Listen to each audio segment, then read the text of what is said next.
Olá, sejam muito bem-vindos à nossa primeira aula de farmacologia. Espero poder ajudar nesse momento em que vocês passam a trabalhar um outro aspecto da disciplina no curso técnico em enfermagem. Para as aulas práticas, que serão no turno da tarde e no turno da noite, será necessário alguns materiais. Na apresentação da disciplina, eu passei para vocês alguns materiais. E essa daqui é a lista que está disponibilizada para vocês no grupo. Para a aula de administração intramuscular, nós vamos precisar de 2 pares de luva, uma touca, uma máscara, duas seringas de 3 ml ou de 5 ml. Se você não conseguir nesse tamanho, você não será prejudicado. Você leva uma outra seringa e você consegue fazer a administração. Porém, para a gente que está aprendendo, o dispositivo ideal seria a seringa de 3 ml e de 5 ml. Como eu falei anteriormente, quanto mais material você levar, mais chances de tentativa você terá. E quanto mais tentativas você tiver, melhor será o seu desempenho frente à prática dessa disciplina. Minimamente falando, você precisaria de 2 seringas de 3 ou de 5 ml. Uma água para injeção, tá? Que vem numa bisnaguinha de 10 ml. E algodão. Algodão é pedacinhos, tá, gente? Não precisa comprar aí um pacote de algodão, 1 quilo de algodão não, tá? É só um pouquinho lá para você realizar o seu procedimento. Para a aula de administração endovenosa, você também precisa de luvas, de touca, máscara, scalp, abocate, multivia, equipo, soro de 100 ml, seringas de 10 ml e garrote. Essa daqui são a quantidade mínima que eu deixei para vocês. Lembrando, quanto mais scalp levar, mais tentativas terá.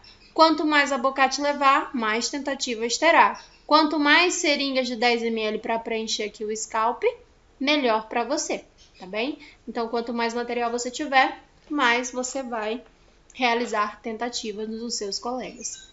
Tá? Esse é o material minimamente necessário. Agora vamos iniciar o conteúdo programático da nossa primeira aula.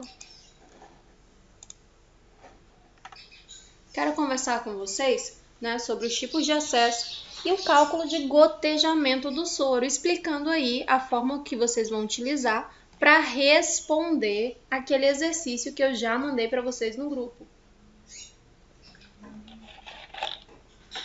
Então, para começar, eu gostaria de apresentar para vocês alguns dispositivos, tá? Esse aqui é o dispositivo da agulha para administração de medicamentos subcutâneos e intradérmicos, tá? É a seringa conhecida como a seringa de insulina. A seringa de insulina, ela é uma seringa milimetrada. E a marcação aqui, no corpo da seringa, ela vem em unidades internacionais. O que você precisa saber dessa escala de graduação? Que o primeiro tracinho aqui, após a agulha, ele significa 0. E aí os próximos traços, eles vão corresponder à quantidade de unidade. Tem seringa que do primeiro traço ao primeiro número você encontra o número 5. Então, significa que cada tracinho desse equivale a uma unidade internacional. Porém, tem seringas que do primeiro tracinho, que é o 0, ao primeiro número que você encontra, você acha o número 10. Isso significa que a cada tracinho daquele, você tem 2 unidades internacionais de medida. E isso você precisa ter claro na sua cabeça para você poder aspirar a quantidade de medicamento necessário para realizar a administração no seu paciente. Aqui, tá? Primeiro tracinho é o 0. Depois do primeiro tracinho, se o primeiro número que você encontrar for o 5, significa que cada tracinho desse equivale a uma unidade. Se o primeiro tracinho que você encontrar for o 10, significa que cada tracinho equivale a 2 unidades. Você encontra unidade de marcação internacional de 30 unidades internacionais, 50 unidades internacionais e 100 unidades internacionais, que é a seringa de 1 ml. Então, vamos lá. Seringa tem capacidade de 100 unidades internacionais, geralmente ela vem graduada de 2 em 2 unidades. Para seringas com capacidade de 50 unidades internacionais e 30 unidades internacionais, ela vem com marcação de uma em uma unidade. E algumas seringas de 30 unidades internacionais, ela vem com escala de meio em meio unidade, tá bem? Meio é unidade de medida, meia é meia de colocar no pé.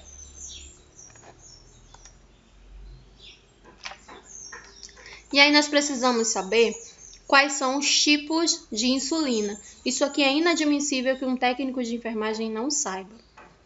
A insulina NPH, ela é uma insulina de ação lenta na lâmina basal. O seu tempo de atuação na corrente sanguínea é em até 12 horas. Geralmente, o paciente que faz uso dela faz uso em casa. É um paciente insulino dependente, faz uso da insulina no ambiente doméstico e toma ela de 12 em 12 horas, porque o tempo de atuação dela é de até 12 horas. Então, ela é uma medicação que é de uso contínuo e de uso doméstico. Já a insulina regular, ela é uma medicação de ação rápida. Ela é utilizada dentro das unidades de saúde para prestação de assistência emergencial. Então, a insulina regular, ela baixa o nível de açúcar no sangue em, no máximo, 40 minutos. Então, ela entra ali em contato com as células adiposas, faz a sua farmacodinâmica e a sua farmacocinética e já é excretada, atua dentro do organismo e já vai para a parte de excreção. Então, eu utilizo a insulina regular em uma situação de emergência dentro de uma unidade hospitalar. Não necessariamente um paciente diabético que não faz uso de insulina NPH não possa tomar a regular. E não necessariamente um paciente que já faz uso da NPH não possa tomar também a regular ou vice-versa. O que vai depender é a necessidade do paciente naquele momento. NPH para controle diário da patologia, regular para resolver o problema em situações de emergência. E se houver a necessidade de um paciente tomar as duas, né, no mesmo horário, nós podemos fazer? As duas vão quebrar a glicose na corrente sanguínea. Sim, nós deveremos fazer. Por quê? Porque a insulina NPH ela vai ter uma ação lenta, ela vai atuar em até 12 horas e eu preciso resolver o problema emergencial. Então, eu posso administrar a NPH e, em seguida, administrar regular de acordo com o esquema, né?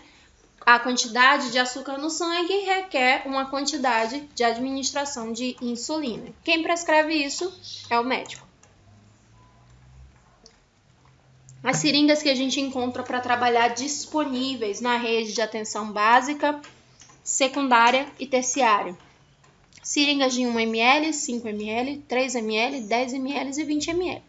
Para administração intramuscular, dependendo do volume, utilizamos as seringas de 1, de 3 e de 5. As melhores, 3 e 5. Para a gente poder administrar a medicação intramuscular, principalmente para quem está aprendendo. Para administração endovenosa, utilizamos as seringas de 10 e as seringas de 20. Porém, para quem está aprendendo, a seringa de 10 é sempre a melhor saída. Deixei aqui para vocês as partes da seringa, tá? Bico da seringa, onde nós vamos acoplar o canhão da agulha. Corpo da seringa ou cilindro milimetrado, o êmbolo da seringa e a cabeça do êmbolo, onde nós vamos estar manipulando para fazer a administração da medicação. As partes que compõem aqui uma seringa completa, né? Uma seringa que já vem com agulha. Êmbolo, corpo dela que é milimetrado, vem com essa escala de graduação aqui, ó. Bico, canhão, que é a parte da agulha em que nós vamos acoplar o bico da seringa.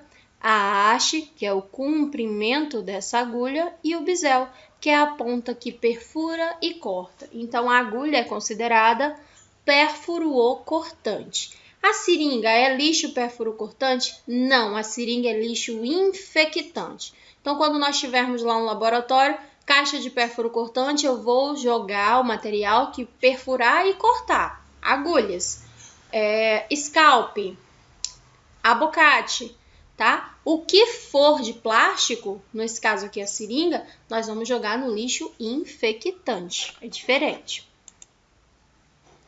Estrutura da agulha. Nós temos o canhão, a haste da agulha, ou agulha propriamente dita, e o bisel. As agulhas nós vamos encontrar no tamanho 13 por 4,5. Geralmente nós utilizamos ela na administração subcutânea e na administração intradérmica. A agulha 25 por 7 é a cinza para administração intramuscular. A agulha 25 por 8 para administração intramuscular também. A diferença de uma para outra é o calibre dela. Então, a 25 por 8 tem uma vazão de líquido maior que a 25 por 7 e eu utilizo a 25 por 8 quando eu vou diluir uma medicação. Então, aquela medicação foi diluída. Exemplo, a bezetacil. Nós vamos diluir a bezetacil e na hora de administrar, eu preciso de uma agulha com uma vazão maior. Então, eu utilizo a 25 por 8. Para administração intramuscular, que a medicação é um soluto e nós vamos transformar em solução. O que é um soluto? Quando está em pó. E a gente vai constituir esse medicamento, vai transformar ele em líquido. Para administrar, sem ocorrer o risco de ocluir a haste da agulha, nós utilizamos a 25 por 8. E a agulha 40 por 12, nós vamos utilizar para fazer a aspiração e a diluição dos medicamentos. Deixei aqui para vocês a ilustração com os tamanhos. Aqui tem umas a mais. A 40 por 12 é utilizada para diluição, tá? Para a gente fazer a diluição do medicamento e a aspiração. Então, você dilui e aspira com uma agulha e administra com outra agulha, ok? Aí, na hora de administrar, se a medicação era pó e você diluiu, você vai utilizar a agulha 30 por 8. Tem também a agulha 30 por 7, que é para administração intramuscular profunda. Geralmente, ela vem já na caixa de anticoncepcional, tá? É uma agulha maior e são para administração intramuscular profunda. Apenas alguns medicamentos anticoncepcionais são para administração intramuscular profunda, tá? Os outros só vem prescrito mesmo administração intramuscular. Nós utilizamos muito a 13 por 30 e a 13 por 4,5 para fazer administração subcutânea e hipodérmica. 20 por 55 nós vamos utilizar na pediatria para administração intramuscular. 25 por 6 também na pediatria intramuscular. 25 por 8 e 25 por 7 vamos utilizar em pacientes adultos em que a administração não precisa ser profunda, ela é intramuscular, mas ela não é profunda. E a 25 por 7 é a universal que a gente vai encontrar ali em todas as seringas que nós formos realizar a compra.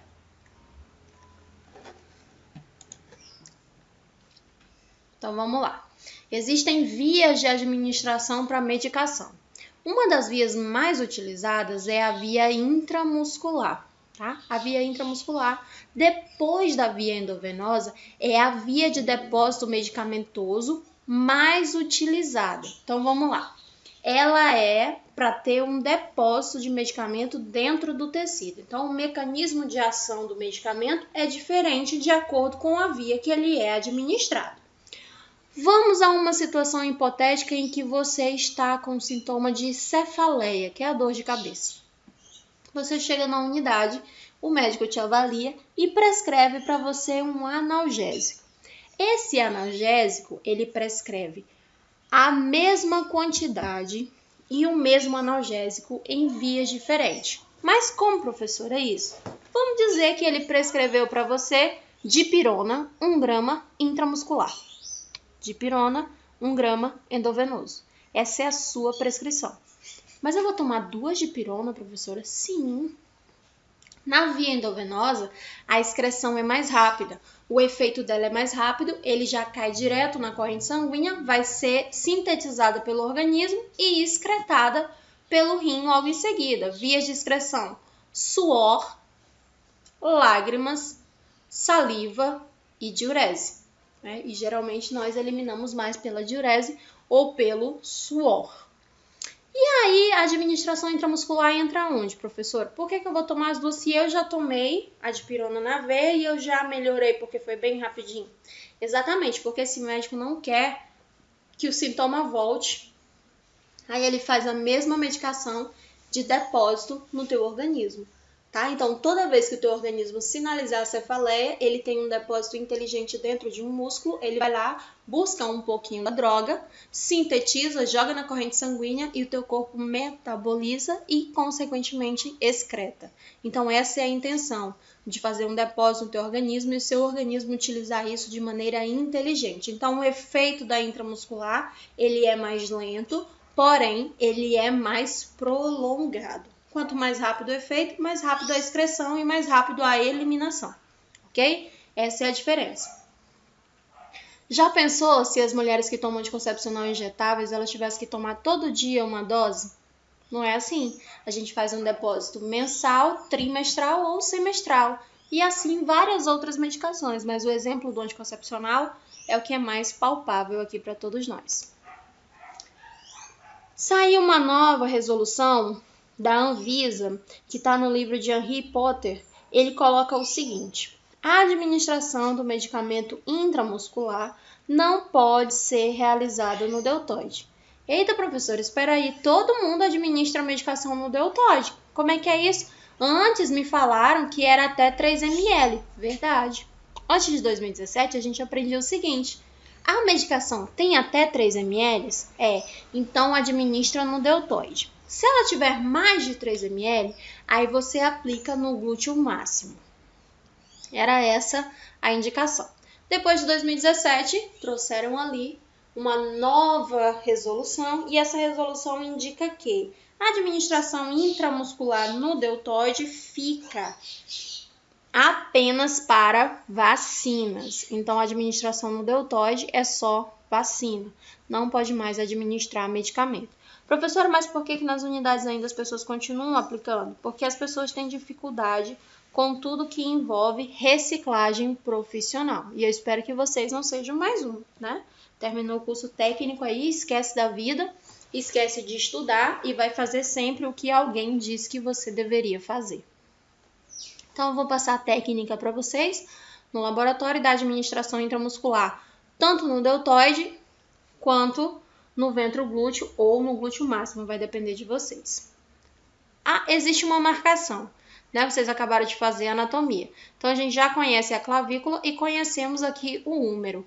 A cabeça do úmero, eu chamo ele carinhosamente de acrômio, tá? A parte acromial é a cabeça do úmero. Então, eu marco da cabeça do úmero a linha axilar, tá? E o deltoide aparece em forma de triângulo, administro no meio desse triângulo. Vou passar para vocês, tá? Qual é a técnica utilizada. Professora, qual é a desvantagem da via intramuscular? A desvantagem da via intramuscular é a lesão de nervos. Perceba que aqui, ó, paralelo ao deltoide, nós temos o nervo radial. E esse nervo ele pode ser lesionado no momento da administração de uma medicação. Marcação para administração no ventroglúteo. Minha gente, uma outra coisa que mudou. O ventroglúteo nunca foi a primeira via de escolha para administração intramuscular. Professor, então qual é? Ventroglúteo. E não o dorso glúteo nem glúteo máximo. Porém, vou passar para vocês a técnica, tá? Você marca do final da clavícula. Então, eu chamo esse final da clavícula da escápula, desculpa. De linha escapular. Vou mostrar para vocês no laboratório. Aí eu vou passar uma linha aqui, transversal. Depois eu vou pegar o final do sacro e vou passar uma linha paralela. Vou dividir aqui, ó, o glúteo máximo em quadrantes. Eu utilizo o quadrante superior esquerdo, tá? Quadrante superior esquerdo para administrar a medicação. Porém, essa via não é a mais indicada. Inclusive, a Anvisa até orienta que nós não a utilizemos mais. Professora de Deus, então sobra o quê? Região ventroglútea. Porque aqui não passa nervo. Então, a chance de você lesionar o paciente são diminuídas a 0, tá bem? Então, a gente fica ali apenas com a chance do paciente apresentar efeito colateral da medicação e não uma lesão causada pela administração do medicamento. Também podemos utilizar, tá, a face anterolateral da coxa para administração de medicamentos, principalmente vacina na pediatria. Então, aqui, ó, região intramuscular é a região ventroglútea. Professora, se essa é a região mais indicada, por que as pessoas não usam? Porque a população não quer, a população não tem adesão. E onde é que a enfermagem está pecando, professora? Na falta de informação para a população. Se essa informação for repassada em massa para a população vai ter adesão. Agora, se ela não souber, aí vai ficar difícil dela aderir. Então, quando vocês estiverem lá no estágio, explica sempre para o paciente. Se ainda assim ele não quiser, aí você faz na região, tá, dorsoglútea. Mas você toda vez tem a obrigação de tentar fazer com que ele tome na região mais indicada, que é a região ventroglútea. Deixei aqui para vocês, tá? Um bonequinho mostrando aqui os músculos para administração intramuscular. Deltoide, dorso glúteo, vasto lateral da costa, reto femoral e ventroglúteo. A diferença da administração intramuscular para a subcutânea e a endovenosa é o grau de inserção da agulha, tá? Na intramuscular, a inserção é de 90 graus, porque você tem que ultrapassar todas as camadas da derme, tecido adiposo, e aí você chega na fibra muscular. Então, o ângulo de 90 graus é reto. A subcutânea, ela vem no ângulo de 45 graus, porque ela vai pegar aqui, ó, abaixo das 3 camadas da pele. E a endovenosa, ela vai aderir, vai transfixar a pele, aderindo à parede de um vaso de grande calibre. Com relação ao acesso venoso, o que é? O acesso venoso é uma via de administração para medicação. E essa medicação vai direto na veia. Então, aqui é possível fazer uma medicação com um grande volume, uma grande quantidade. E é utilizada muito quando a via oral não está disponível, tá bem? Ou quando a medicação oral ela não é eficaz ali para o nosso paciente. Então, nós temos como tipo de acesso hoje o acesso periférico, que é destinado a técnicos de enfermagem e enfermeiros, e o acesso central. O acesso venoso periférico, ele é instalado nas periferias, onde, professora? Braço, mão, perna, pé, cabeça, pescoço e abdômen é do enfermeiro, tá? Inserção de catéter para enfermeiro. Porém, é considerado um acesso venoso periférico. Técnico de enfermagem pulsiona nos membros superiores e inferiores. O acesso central, ele só pode ser realizado por médico, e esse médico tem que ser cirurgião. Ele é muito solicitado quando o paciente vai fazer alguma medicação específica ou uma nutrição específica, ou quando ele não tem mais chances de ter acesso periférico, tá? Quando o paciente vai fazer uma quimioterapia, quando ele vai fazer uma dieta parenteral, quando ele vai fazer uma cirurgia importante, quando ele está internado numa UTI. Esse acesso é realizado pelo médico, não necessariamente dentro do centro cirúrgico. Ele pode ser realizado no leito mesmo, tá? Vai depender da conduta do médico. Quem é que pode mexer no acesso, professora? Somente técnico, enfermeiro e médico. Ninguém mais pode mexer no acesso, tá? Nem para fechar. E aí você vai ouvir muito assim, ó, quando acabar lá a medicação, o senhor fecha para mim? Não, não pode, porque só quem pode manipular é o técnico de enfermagem, o médico e os enfermeiros, tá bem? Acompanhante, público em geral, não pode. O acesso central ele é utilizado aqui, ó, para o paciente que necessita de grande quantidade de medicamento, como, por exemplo, um soro. Aí ele precisa de uma via muito calibrosa para essa infusão, ou medicações específicas, né, que eu passei para vocês. Os cuidados que a gente tem que ter com o acesso. Já dizia nossa amiga Florence Nightingale que absolutamente tudo que nós formos fazer antes de chegar perto do paciente, nós devemos higienizar as nossas mãos. Então, lavar as mãos antes de entrar em contato com o paciente é a primeira regra. Somente a equipe médica e a equipe de enfermagem pode manipular o acesso e fazer medicação. Verificar se o acesso está bem fixado na pele. No momento do banho, nós devemos proteger esse acesso para evitar que caia água ali naquele local. Isso pode ser feito com algum plástico. Eu gosto de utilizar o plástico filme, aquele de cozinha mesmo, né? A gente passa ali no braço do paciente e isso protege. Sempre que você for mexer no local do acesso, você tem que garantir a lavagem das mãos. E a lavagem das mãos, a gente sabe que ela evita infecções. Verificamos se tem sinal de sujidade e se tem sangramento. E quando tem sangramento, né, a equipe de enfermagem deve avaliar. Eu, Vanessa, não gosto de lavar acesso quando o assunto é sangue, tá? Se o sangue está ali e o sangue está coagulado, eu troco o acesso. Por quê? Eu compreendo o seguinte: a agregação plaquetária, ela forma um coágulo. Quando eu empurro esse coágulo para dentro da veia do paciente, ele vai cair na grande circulação. E se por algum motivo o meu organismo não conseguir quebrar esse trombo, fragmentar ele, sabe o que vai acontecer? Ele vai parar em algum local no meu organismo. Se ele parar no cérebro, trombose, né, aneurisma cerebral ou AVC. Se ele parar no meu pulmão, trombose pulmonar. Se ele parar no meu coração, infarto agudo do miocárdio. Se ele parar nos meus membros inferiores, eu vou ter uma trombose venosa profunda. Então, eu, Vanessa, não lavo acesso quando tem coágulo e não indico nenhum dos meus alunos a realizar essa prática. E, professora, mas eu vejo sempre. Ok, nem tudo que você vê tá certo. Quando tem vermelhidão, tá? Edema. Esse edema a gente vai, né, traduzir para vocês, é inchaço. E a pele da região ali no redor estiver quente, nós vamos realizar uma avaliação.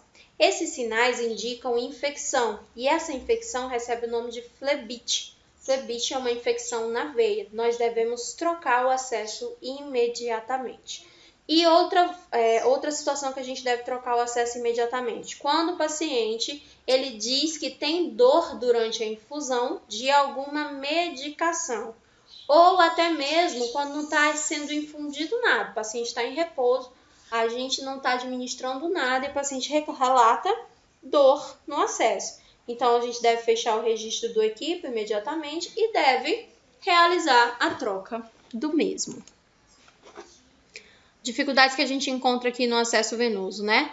Pode ocorrer sangramento quando a gente não fecha bem os dispositivos.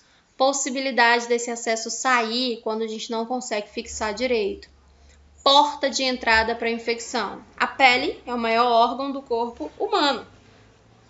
Se eu abro uma porta de entrada para a infecção nesse órgão, essa infecção pode migrar. Professora, mas é só uma furadinha de nada. É uma furadinha de nada que está dentro da veia. E a gente está falando de seres microscópicos. A gente está falando de vírus, fungos e bactérias que a gente não consegue ver olho nu. Então, um buraquinho, né, ali na pele é uma porta de infecção. E essa infecção ela pode subir, ganhar grande circulação e virar uma infecção generalizada. E a gente tem que lembrar também que o acesso venoso ele é desconfortável para o paciente e ele pode apresentar dor no local da inserção, tá? Tipos de acesso tem ali o catéter de Shirley, que é o catéter para hemodiálise, que é quando a gente faz esse acesso temporariamente só para o paciente receber ali a sessão de hemodiálise. E tem também o Portocate, que é um catéter totalmente implantado. Ele vai ser utilizado aqui bastante para medicações, cuja aplicação seja frequente e tem a necessidade de um acesso central. Esse aqui, é o catéter totalmente implantável, tá? Ele fica parecendo uma moedinha embaixo da pele e a pontinha dele fica dentro da veia cava superior. Fica direto dentro do coração. Então, um macete aqui para vocês. Toda vez que vocês observarem um acesso central, seja ele Portocate ou de inserção, Administre a medicação de maneira lenta. Por quê? Porque ele está direto dentro de um vaso importante. Se você administrar rápido e o paciente tiver alguma reação, as chances da gente reverter o quadro são mínimas. Então, administre devagar. Quanto menos você administrar e o paciente apresentar uma reação, mais chances ele tem de sobreviver àquele agravo. Professora, mas eu só fiz porque foi prescrito pelo médico. E se o médico prescreveu, é porque ele sabe. Mon amour, nós só sabemos que somos alérgicos a um medicamento quando a gente entra em contato com ele. Não é verdade? Não tem como você saber que você é alérgico a ceftriaxona se você nunca tomou ceftriaxona. Tá? Então, eventos adversos podem acontecer e são mais comuns do que nós possamos imaginar. Deixei aqui para vocês a lista de material que a gente vai precisar para realizar o acesso e vou passar a técnica para vocês lá no laboratório. Tá? Todo esse material está disponível para vocês também na apostila.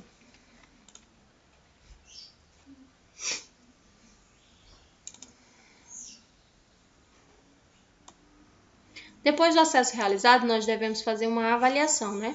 Devemos avaliar a integridade da pele, avaliamos o posicionamento adequado do catéter, porque às vezes a gente pega ali num local cujo a inserção ela é um local de dobradura do paciente. Se o paciente fecha um pouquinho ali o braço, já vai parar de pingar. Se por algum motivo o dispositivo está dobrado, também para de pingar.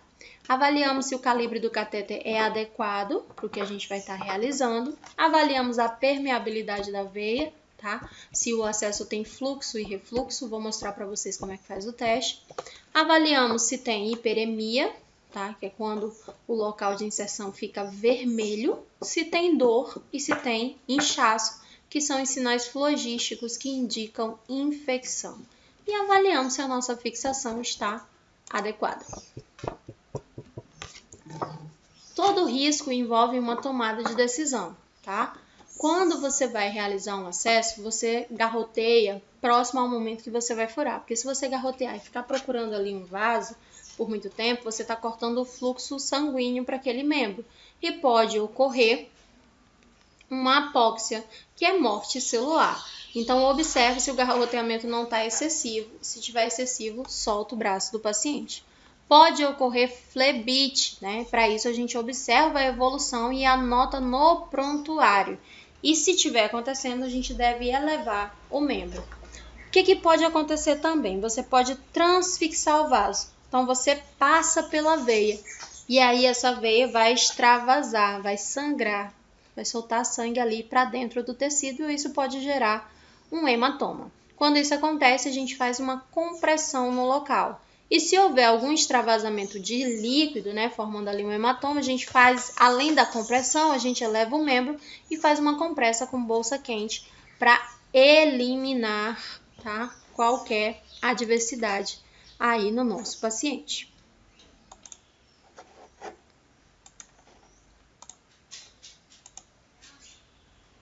Vamos lá. Nós podemos encontrar as multivias, né, para fazer ali um acesso no nosso paciente, e esse paciente ele não precisa fazer a hidratação naquele momento. Então, a gente facilita aí a locomoção desse paciente dentro da unidade sem ficar aquele monte de dispositivo pendurado. Nós encontramos a multivia com 2 vias e de 4 vias, vai depender da unidade que você está trabalhando. Com relação ao scalp, falei para vocês na aula anterior que quanto maior o número, menor é o calibre. Mas se você for comprar por cor, o tamanho 27 e o 25 e o 23 são os de menores calibres. Quando que eu vou utilizar eles, professora? Pediatria. Se eu for administrar medicação no adulto, eu tenho que utilizar o 21 ou o 19, porque eles têm uma vazão maior em ml. Aqui é um outro scalp ou gelco e as partes dele. Então, eu tenho um catéter de Teflon. Essa é a parte siliconada que vai ficar dentro da veia do paciente. Então, ele vai poder se movimentar sem ter o perigo de se furar, porque a agulha vai ser retirada. Nós só utilizamos a agulha como um guia para furar e cortar.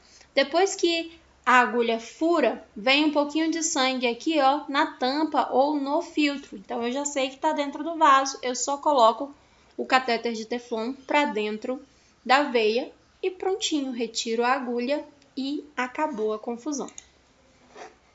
Quando que nós devemos utilizar scalp ou abocate? Scalp quando a medicação for rápida e o paciente não for permanecer na unidade. Se o paciente for ficar em observação ou ele precisar de soroterapia ou medicação diluída em grande volume, nós vamos estar utilizando o scalp, o abocate, desculpa. Porque no abocate nós não temos a agulha, né? Ela vai ser retirada e é um acesso de grande permanência.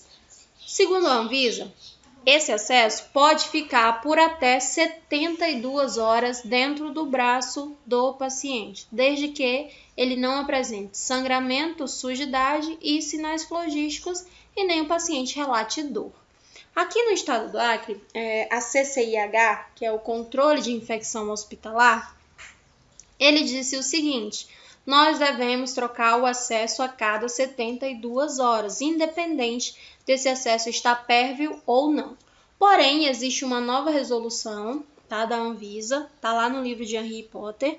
Ele fala o seguinte: se não tem sinais de sujidade, se não tem sinais de infecção, se o paciente não relata dor e se o acesso está pérvio, ele pode ficar por até 7 dias. Então, vai depender aí da avaliação do profissional. Porém, como nós vamos trabalhar aqui no estado do Acre, nós devemos obedecer às recomendações da CCIH do estado do Acre e da CCIH do hospital em que você está. Como vocês são estagiários, vocês vão passar por vários locais e cada local vai ter a sua regra própria. Como procede, professora? O professor que está com você vai te passar as regras no primeiro dia. Você segue as regras e está tudo certo, porque as duas situações são cabíveis dentro da ciência.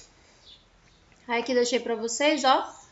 Essa daqui tem de vários modelos, tá? Porém, esse aqui é o mais utilizado e é a marca melhorzinha também que tem disponível no mercado e é que vocês vão encontrar com maior facilidade. Para as nossas aulas, o ideal seria o 24, que é o amarelinho, ou o 22. Se só conseguir o 20, dá certo, professora? Dá, só que dói um pouquinho mais. Aí agora nós vamos chegar na parte de cálculo, em que eu vou explicar para vocês como que vai resolver aquele exercício que eu mandei, tá? Para eu calcular volume, quantidade de gotas dentro de 1 minuto, para que a solução termine dentro de um tempo que é pré-estabelecido na prescrição, eu vou utilizar 4 fórmulas. Vamos lá que eu vou passar um macete para vocês. Quando a pergunta for macrogotas, tá? Quando ele perguntar quantas macrogotas, ou então quando a pergunta for gotas, e o tempo for em horas, eu vou utilizar a regra volume total, todo o volume que ele me deu lá no problema, dividido pelo tempo, e esse tempo vem em horas, tá? Quando o tempo vier em horas e a pergunta for macrogotas ou gotas, vou utilizar volume total dividido pelo tempo vezes 3. De onde foi que saiu esse 3 aqui, professora? O 3 é uma variante da fórmula, tá? E quando a pergunta for em microgotas e o tempo for em horas, você vai utilizar a fórmula volume dividido pelo tempo. Então, vamos lá. Se o tempo for em horas e a pergunta for em gota ou macrogota, eu vou utilizar a fórmula volume total dividido pelo tempo vezes 3. Se a pergunta for em microgotas e o tempo for em horas, eu vou utilizar a regra volume total dividido pelo tempo de infusão. Então, vamos lá. Antes de tudo, a gente tem que lembrar de 3 situações. Já deixa anotadinho aí. 1 gota equivale a 3 microgotas. Como assim, professora? Lembra que eu te falei lá no equipo que existe 2 tipos de equipo? O equipo microgotas e o equipo macrogotas. No equipo macrogota, ele vai colocar uma gota inteira. Cada vez que passar uma gota ali, aquela gota está inteira. O equipo microgota, ele vai particionar uma gota. E ele particiona essa gota em quantas partes, professora? Em 3. Então, esse 3 aqui, ó, da variante da fórmula. Percebe que esse 3, ele tem um fundamento dentro da matemática? Ele saiu daqui. Uma gota equivale a 3 microgotas. Aí tem uma outra unidade importante também. Se 1 ml tem 20 gotas, né, dentro de 1 ml a matemática me diz que cabe 20 gotas. E dentro de uma gota eu tenho 3 microgotas, então eu multiplico 20 por 3 e eu vou ter 60 microgotas. Já deixa esses dois numerozinhos aí anotados que vai fazer sentido mais na frente. 1 ml equivale a 20 gotas e 20 gotas equivale a 60 microgotas. E nós sabemos que 1 hora é igual a 60 minutos. Isso é matemática.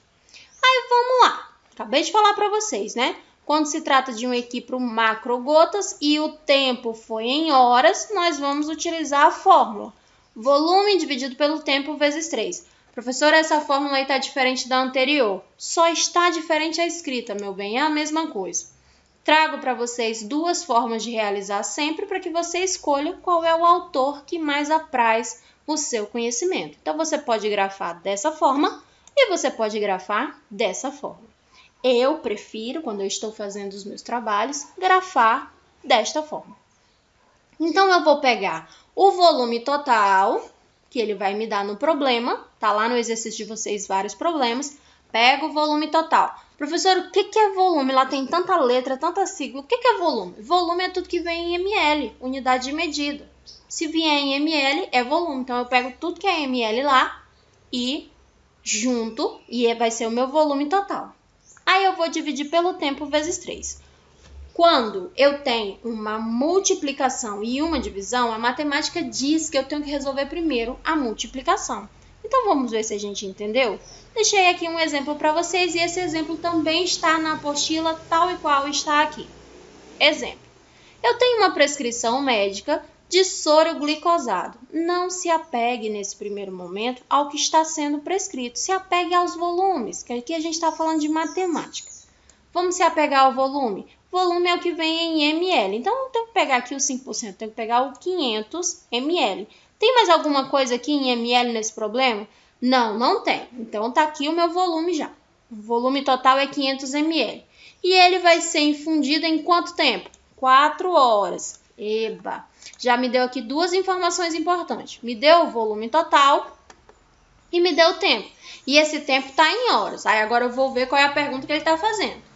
Quantas macrogotas? Se o tempo está em hora e a pergunta é macrogotas, eu vou utilizar a regra volume dividido pelo tempo vezes 3. Essa é a fórmula.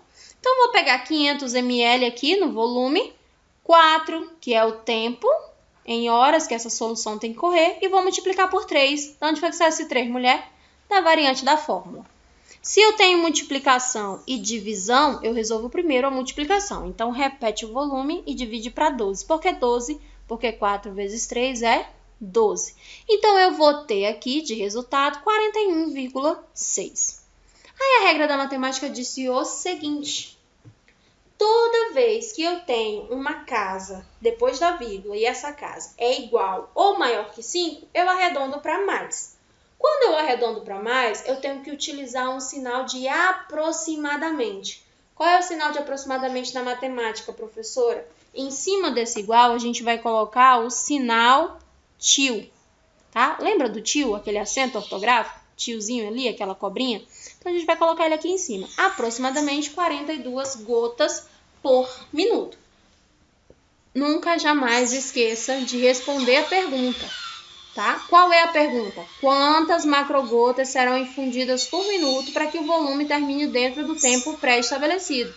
41,6, eu arredondo para mais, aproximadamente 42. 42 o quê? Macrogotas. Em quanto tempo? Por minuto, ok? Não esqueça de responder a pergunta, porque se você colocar só o valor assim, eu vou considerar errado. Aí aqui, ó, deixei explicando para vocês, ó. Nesse caso, teremos que infundir 42 macrogotas por minuto para que o volume de 500 ml termine dentro das 4 horas com a explicação da regra da matemática aqui em cima. Então, vamos lá. Quando eu só tiver na unidade um aqui por microgotas ou a prescrição me perguntar em microgotas, eu vou utilizar a regra do volume dividido pelo tempo, quando esse tempo vier em horas. Então, bora lá. Ele me deu aqui uma prescrição. Nessa prescrição, eu tenho um volume de 400 ml, né? Tudo que está em ml é volume. Então, aqui, ó, 400 ml de quê? Soro fisiológico. E vai ser infundido em quanto tempo? 4 horas. Então, ele me deu um volume e me deu um tempo em horas. Aí, a pergunta que ele me faz: quantas microgotas serão infundidas por minuto para que esse volume termine dentro do tempo pré-estabelecido? Se o tempo for em horas e a pergunta for microgotas, eu vou utilizar a regra mais simples que tem: volume dividido pelo tempo. Então, você pega o volume, que é 400, e vai dividir pelo tempo, que é 4. Aqui a gente não precisa nem de calculadora, porque corta os dois zeros, 4 dividido para 4 é 1, repete os dois zeros que cortou aqui, então você tem 100. 100 o que, mulher? Microgotas por minuto. Aí vamos lá para um macete legal. Se uma gota equivale a 3 microgotas, né? Se eu pegar a quantidade que eu achei em microgotas, é só eu dividir por 3 que eu acho gotas. Então, vamos lá. Vamos pegar aqui o 100 e vamos dividir por 3. Vai dar aproximadamente 33,33333. Aí, o que você vai fazer? Quando a casa depois da vírgula é menor que 5, você arredonda para menos, não é? Então, vai ficar 33 gotas. Aí, dentro de cada gota, tem 3 microgotas. Professora, mas se eu multiplicar 33 vezes 3, vai dar 99. E não tem que dar igual? Aí, a gente volta lá para aquele sinalzinho do aproximado. Aproximadamente 99 gotas por minuto. 99 microgotas por minuto. E por que não deu igualzinho, professora? Porque o sinal de aproximado me permite oscilar para uma casa decimal a mais e uma casa decimal a menos. Então, eu considero certo aqui, né, o 99 até o 101, bem? Porque tem uma casa ali depois da vírgula que a gente teve que arredondar. E é por isso que não deu os 100 fechado. Só que aí, minha gente, tem situações em que a prescrição vem em minutos. Quando o tempo vem em horas, o que eu multiplico é o tempo. Aqui, ó. Tempo vem em horas, o que eu multiplico é o tempo. Quando o tempo vem em horas, o que eu vou multiplicar é o tempo. A variante da fórmula de multiplicação está no tempo. Quando o tempo vem em minutos, o que eu vou multiplicar é o volume. E agora a gente vai entender de onde foi que saiu esse 20. Então, se ele me fizer uma pergunta macrogotas ou gotas e ele me der o tempo em minutos, eu vou utilizar a regra volume vezes 20 dividido pelo tempo. E de onde é esse 20 aí, professora? Aqui, ó. 1 ml equivale a 20 gotas.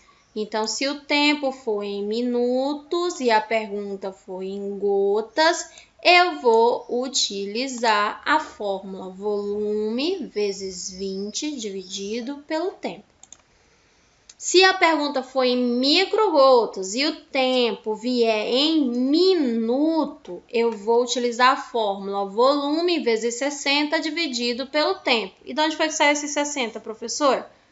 20 gotas equivale a 60 microgotas, porque dentro de uma gota eu tenho 3. Então, se eu tenho 20, multiplico por 3, dá 60. Então, esse 60 é a variante da fórmula baseado nessa quantificação de que 1 ml equivale a 20 gotas. Aí, eu trouxe aqui um exemplo para vocês, tá? A prescrição médica, ela trouxe aqui, ó, 100 ml de Ringer com lactato, tá? É um soro, para correr aqui, ó, em 30 minutos. Então, o tempo está em minutos. Aí, ele me pergunta aqui, ó, calcule macrogotas. Vamos lá jogar na fórmula. Se ele está me pedindo macro e me deu o tempo em minuto, eu vou utilizar a fórmula volume total vezes 20, que é a variante da fórmula, dividido pelo tempo, que nesse caso é 30 minutos. Se eu pegar 1 e multiplicar por 2, todo número multiplicado por 1 é igual a ele mesmo. Repete o 2 e repete todos os zeros. né? Então, eu vou ter aqui 2.000 e é só dividir para 30 e você terá aqui 66,6. Então, você vai administrar nesse paciente aproximadamente 67 macrogotas, desculpa, que aqui... Ah, não, ele pediu para calcular micro e macro, tá certinho. Então, você vai calcular aqui, ó, você vai ter aproximadamente 67 macrogotas por minuto. Por que 67, professor? Porque a primeira casa depois da vírgula é maior que 5. Então, a gente arredonda para mais, ok? E se eu quiser saber microgotas, como é que eu tenho que fazer, professor? Você pode jogar na fórmula volume vezes 60 dividido pelo tempo. Ou você pode simplesmente pegar os 67 e multiplicar por 3, porque dentro de uma gota eu tenho 3 microgotas. Então, existem essas duas formas de fazer. Então, vamos lá. Eu tenho essa prescrição médica aqui para treinar. 300 ml para ser infundido em 4 horas. Você vai calcular a quantidade de macrogotas e de microgotas. O macete está aqui. Volume e o tempo. O tempo veio em quê? Em horas. E a pergunta é em macro. Qual é a fórmula que eu uso aqui? Se o tempo está em horas, eu vou utilizar volume dividido pelo tempo vezes 3. Vou encontrar macrogotas. E aí eu pego o resultado de macrogotas e multiplico por 3 e eu vou encontrar microgotas, porque dentro de uma gota eu tenho 3 microgotas. Ou você pode simplesmente utilizar a fórmula de microgotas. Qual é a fórmula de microgotas quando o tempo vem em hora? Você pega o volume e divide pelo tempo. Então, você vai pegar esses 300 ml e você vai dividir para 4. Você vai chegar num número. Nesse número, você vai dividir por 3, porque você está procurando microgotas.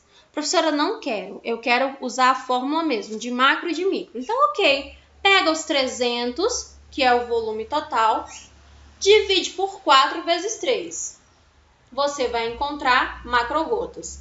Aí você vai pegar os mesmos 300 e vai dividir por 4 e você vai encontrar microgotas. Você vai utilizar essas fórmulas e tem mais 2 exemplos aqui para você fazer, tá? E o exercício. Quando você vai me entregar esse exercício? Você vai me entregar esse exercício todo respondido na sua primeira aula no laboratório, onde nós vamos corrigir as questões.